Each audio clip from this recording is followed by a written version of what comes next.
กองประชุมใหญ่ผู้แทนสาวหนุ่มแขวงบุรีคำไซครั้งที่7ได้ไขขึ้นอย่างเป็นทางการในตอนเช้าวันที่18มิถุนายน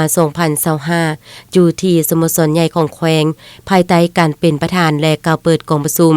ของสหายทองมณีโคตรปัญญากรรมการพรรคแขวง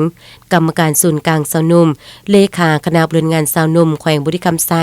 เป็นเกียรติเข้าร่วมเป็นประธานโดยสหายวงศรีทองศรีทิปัญญา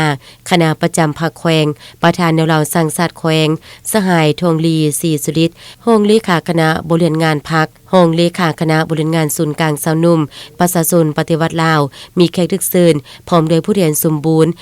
101สหายหญิง22สหายที่เป็นตัวแทนให้แก่สมาชิกสาวหนุ่มเยาวชนทั่วแขวงบุรีคำไซ22,451สหายเข้าร่วมสหายทองมณีโคตรปัญญาเลขาคณะบริหารงานสาวหนุ่มแขวงได้กล่าวเปิดกองประชุมอย่างเป็นทางการว่า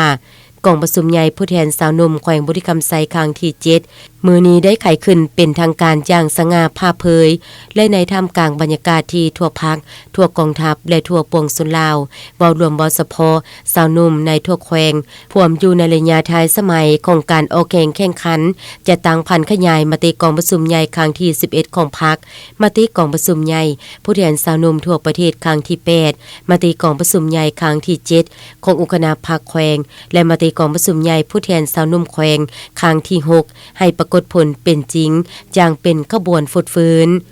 พร้อมเดียวกันนั้นก็ยังเป็นขบวนการหนึ่งที่สำคัญเพื่อคำนับพับตอนกองประชุมใหญ่องค์คณะพรรคแขวงบุรีคำไซครั้งที่8ที่จะไขขึ้นในต่อหน้า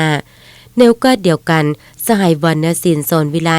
ห้องเลขาคณะบริหารงานสาวหนุ่มแขวงก็ได้ผ่านบริงานการเมืองทางสองภาคจากนั้นสหายธนูวันวงมณีห้องเลขาคณะบริหารงานสาวหนุ่มแขวงได้ผ่านห่างบทสรุปการจัดตั้งปฏิบัติแผนพัฒนาสาวหนุ่มเยาวชนครั้งที่2 2021-2024และแผนพัฒนาสาวหนุ่มเยาวชนครั้งที่3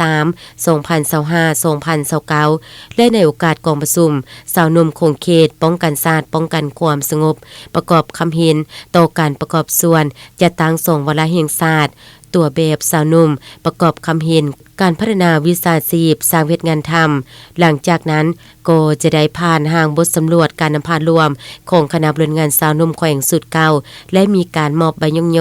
ของศูนย์กลางสาวหนุ่มประชาชนปฏิวัติลาวและคณะบริหารงานสาวหนุ่มแขวงให้ผู้ที่มีผลงานดีเด่นในการเคลื่อนไหวเวียกงานสาวหนุ่มในระยะผ่านมา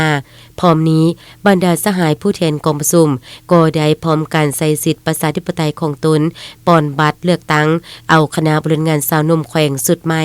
กองประชุมที่มีความหมายความสำคัญดังกล่าวแม้นจะได้ดำเนินไปเป็นเวลา1 วันเต็ม